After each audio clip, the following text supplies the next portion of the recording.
Hello friends, today we are going to discuss about communication theory part 2. First part has been completed, my formal lecture. Today second part will be starts. Let's start. Models of communication. Today we will discuss about model of communications. Major models of communication. What is the methods, what is the theories, what is the models, what are the approaches and what is the views about communication. Here seven major approaches and models of communication. Number one is Aristotelian model. Second is Harold Lasswell model. Third is Shannon and Weaver model. Fourth is Newcomb model. Fifth is Wilbur Sam and Osgood model. Sixth is David Braille model and seventh is Helix model. Today we will discuss about seven major models of communications and essentials of communications and barriers of communications, and the last we will discuss about what is the importance of communications. Number one is Aristotelian model. What is the Aristotelian model? Evolution of communication. It is ancient arena. Fathers of political science, Greek philosopher Aristotle was the first founder of models of communication. His model, known as Aristotelian model. Aristotle, a great philosopher, was the first 300 BC to develop a communication model called Aristotle's model of communication. Aristotle's model based on one-way process of communication, and it depends on linear models of communication.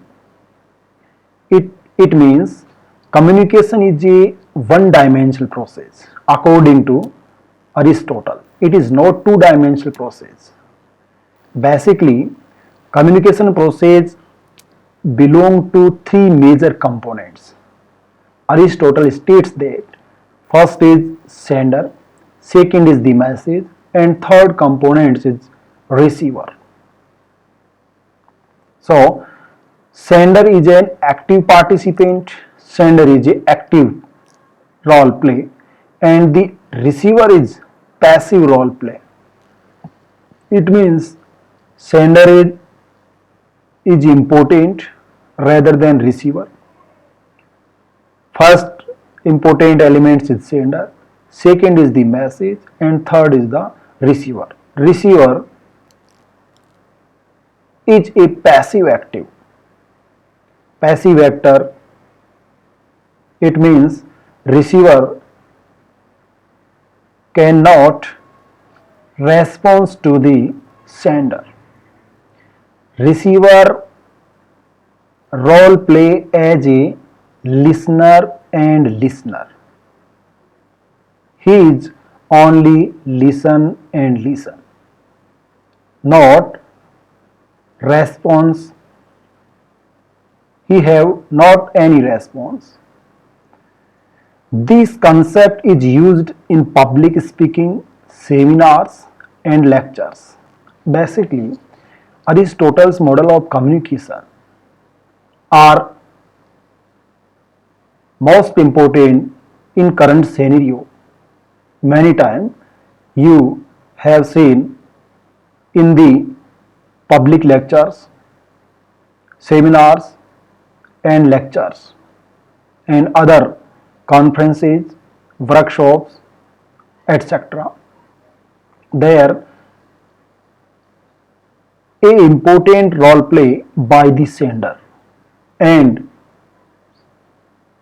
you are as a listener. You can go out in the seminar room and come back without any response. It means it is Aristotle model of communication. Second model is Harold Laswell's model.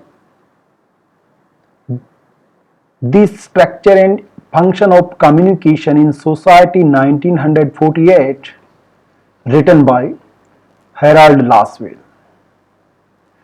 The concept of communication, which related to 5 Ws, 5 questions. Harold Laswell states that the communication process is related to 5 questions. If we are able to research the answer of these questions, then we will follow the communication process.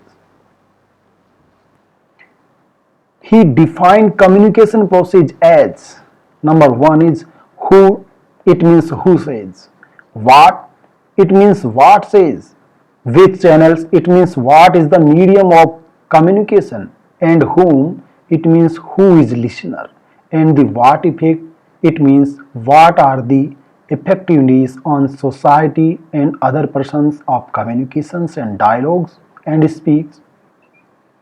Now you can see here 5 major elements which are related to who, what, which channel, whom and what effect.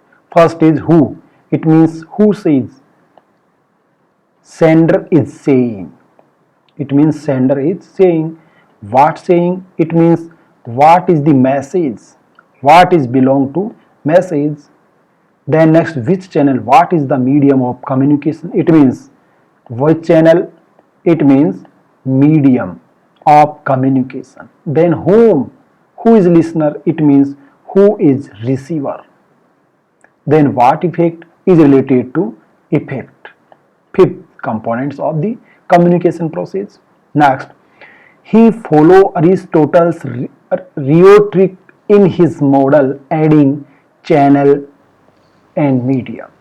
It means Harold Laswell is the support to Aristotelian model, which are related to linear model, which was a linear model.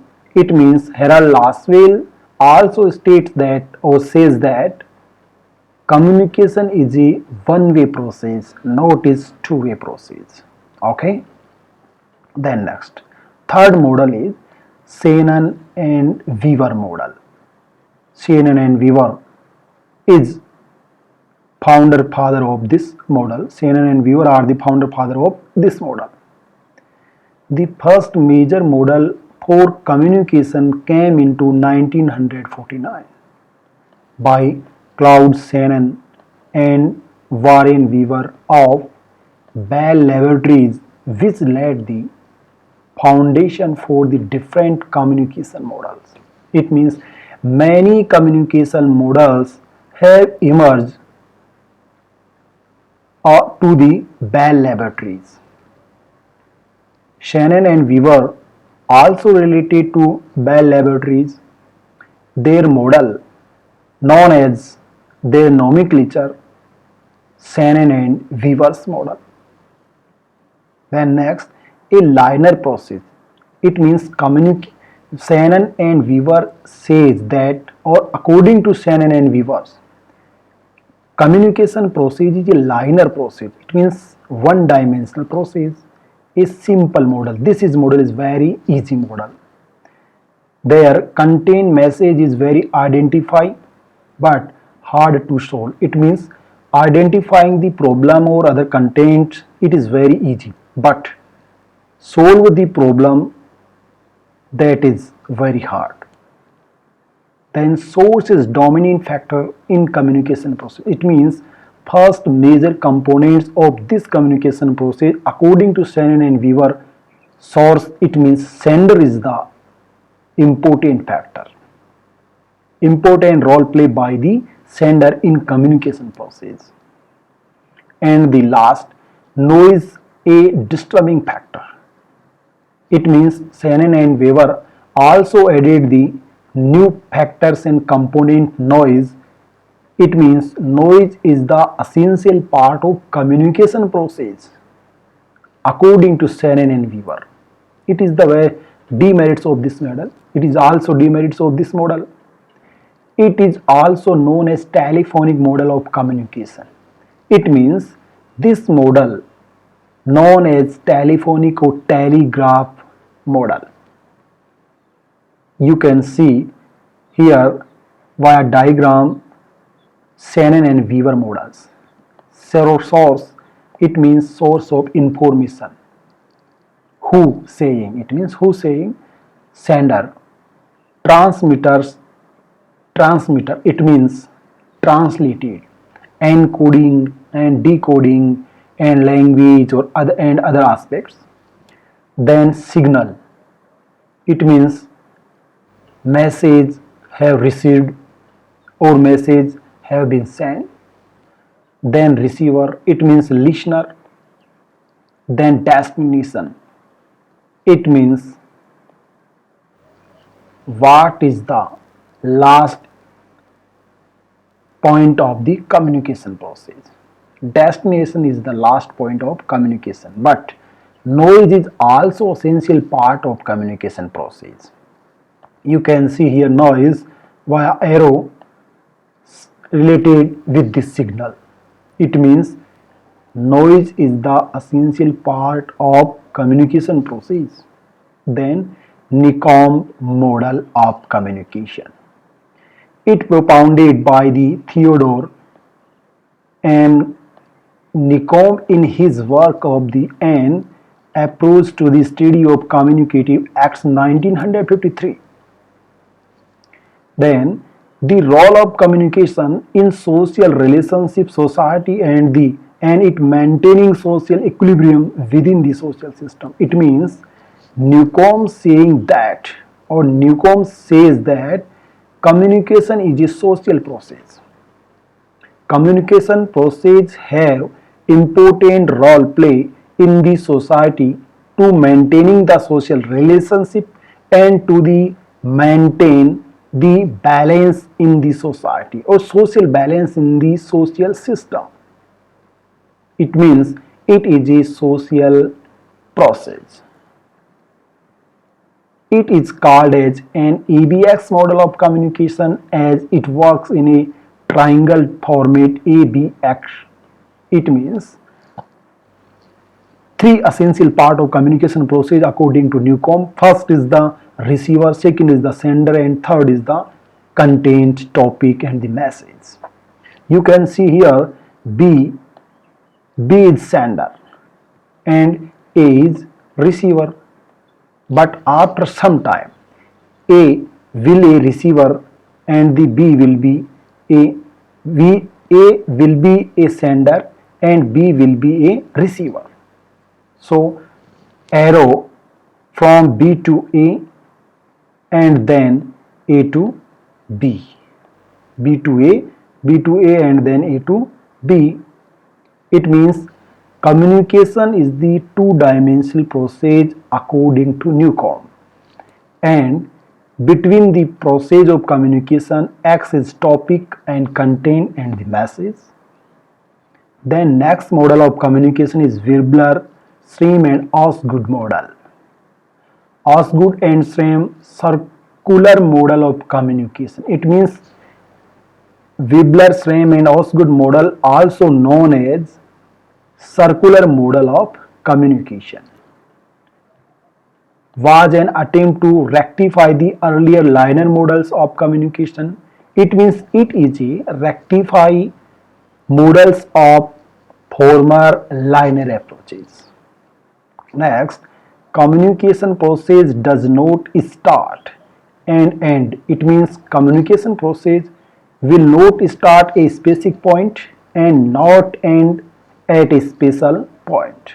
It means communication process is a continuous process but is endless, and it is belong to three terms. Number one is encoding, second is decoding, and third is interpreting. So you can see here on PPT Wirbler, Schramm and Osgood model. both are message and the message. It means message is important, and then sender and then receiver. It means receiver and sender both are equal importance, both have equal importance. Now when sender is encoder, then listener is decoder, interpreter by both, interpretation and interpreter by both. And then when receiver is encoder, when receiver is encoder, then sender is decoder. It means now sender is a receiver. It means after some time sender status of sender and receiver are interchangeable. They are interchanged. Then next model is David Brelo model of communication.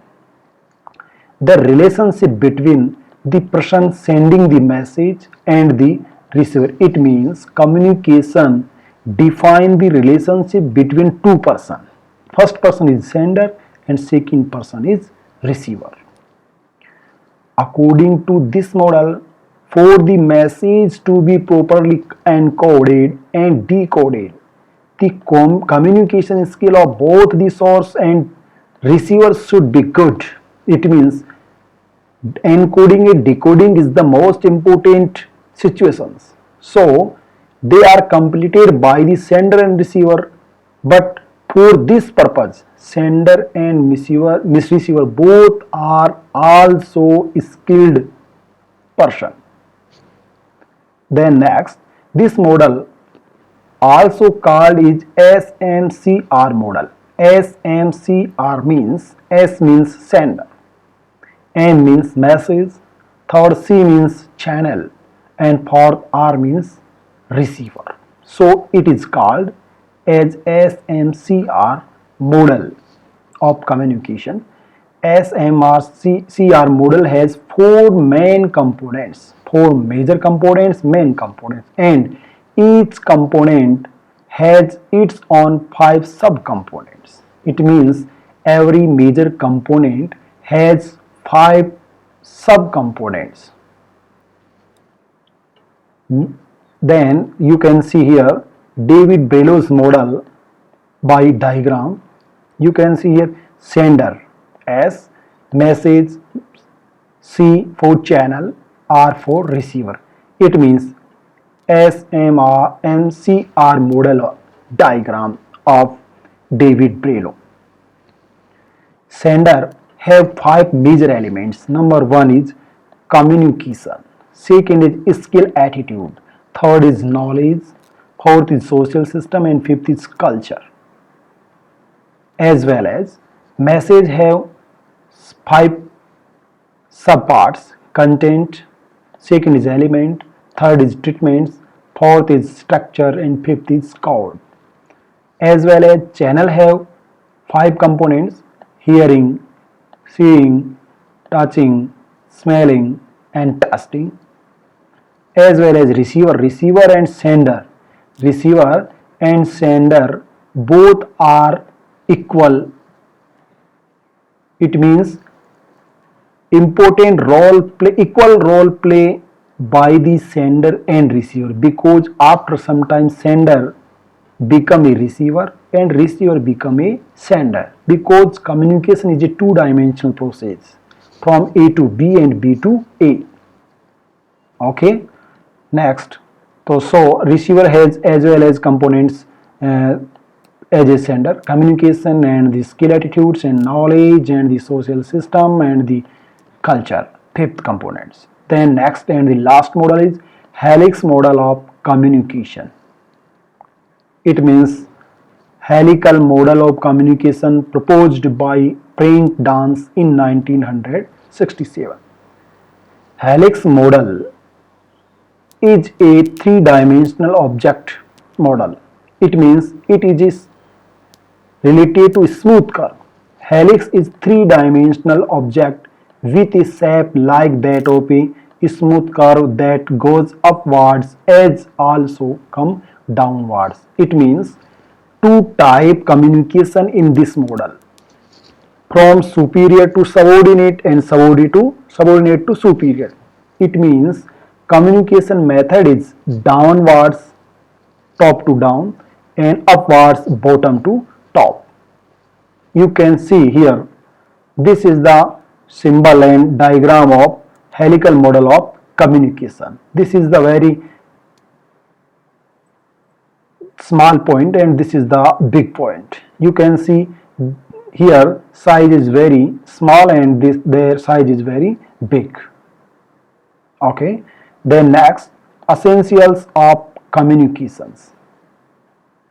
Many elements have important role play in the communication process, such as, and for instance, number one is clarity. It means your message will be clear, short.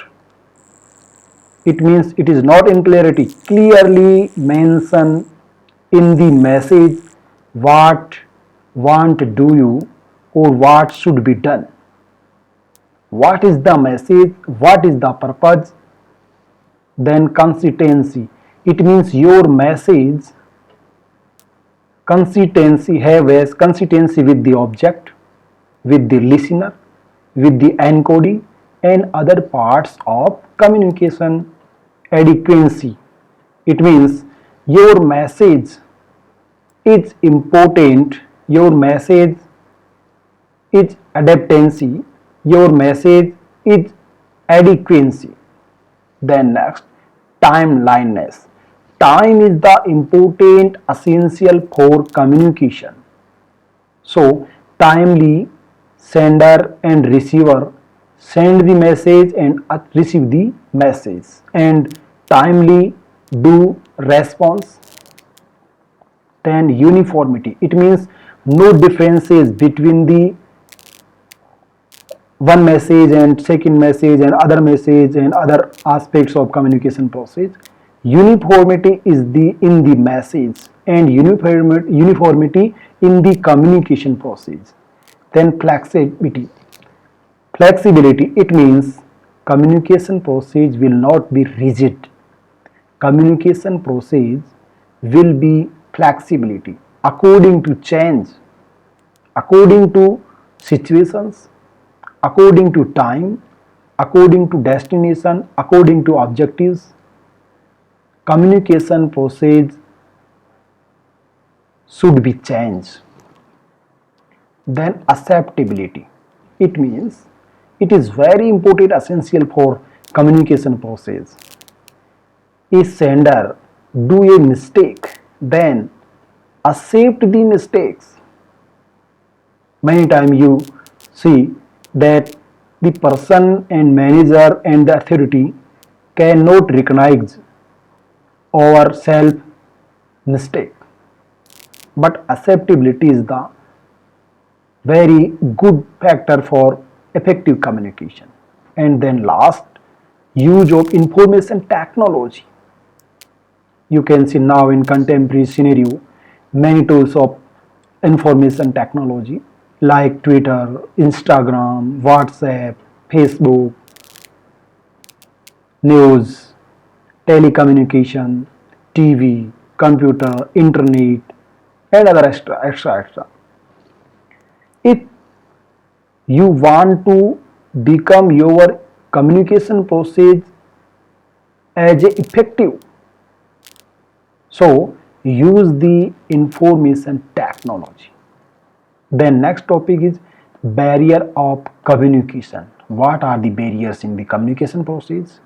Many types of barriers. Number one is semantic barriers. It means problem related to meaning a term and the word, because any person related to a different culture, different education, different civilization, different education, different socio-economic structure. So first barrier is related to word meaning. Second is psychological barriers. reality, and basically we can say that communication is a psychological process. It's depend upon receiver psychological status and the sender psychological status. It means communication between the sayer and two-dimensional process between the psychology of sender and receiver. Then next, ideological barriers. Sender and receiver both are related to different ideology. Then ideological barrier emerge in the communication process. Then rigid rules and regulation. Many times many rules and regulations are rigid, so it is very big barrier in the communication process. Then status relationship, it means relationship between subordinate and superior. Relationship belong to economic status, social status, educational status, environmental status, residence status. So it is the main barrier in communication process, any formal organization. Attitudinal barriers, it means what is your attitude? It means it is the attitude of manager and a person.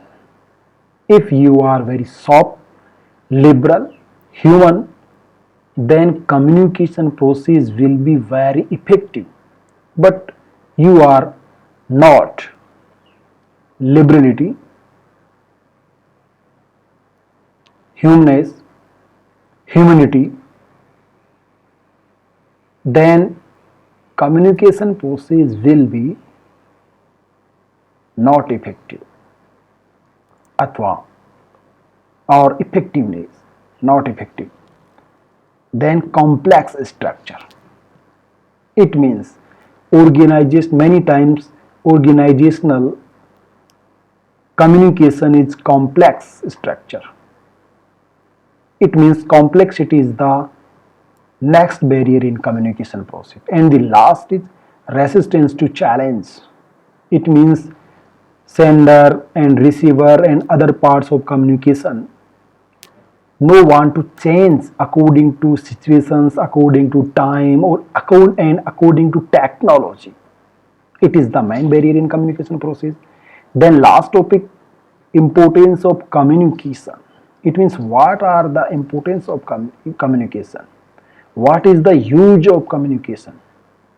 Basically, in the starting and in the beginning, I was saw say that communication is a important essential for social life, for all social life. Without communication, we cannot imagine our civilization, we cannot socialize, we cannot politicize, we cannot adopt the rules and regulations and others habits which are related to good society, which are related to creation of better society. First importance is to establish and disseminate the goals of an enterprises. It means to achieve the goals and objectives and its spread. Then next importance is smooth functioning of an enterprise totally depends upon effective communication system. It means working style of organization depends upon the effective communication system. Then third importance is it helps the administration in arriving at vital decisions. It means communications to more helpful for the take a big decisions, wider decisions, and important decisions. Then second last importance is it helps in planning and coordination. Planning is a big ideas, big strategy in an organization. And coordination between the many sections, departments, and many persons will be possible via communication and effective communication. Then last importance is it is tool of supervision. It is very important very significant importance, that supervision. You want to supervision our subordinates, then you will follow the communication process. So now we can say as conclusion, communication is a important dimension and the concept in human life and social life and governmental life and public life and for the any types of organization, which is organization small and big, complex and simple, formal and informal, and any types of organization. So communication is essential part of administration, organization and management. So today our lecture has been complete. So lot of thanks for listening and watching my video and channel. Again, thank you. Thank you.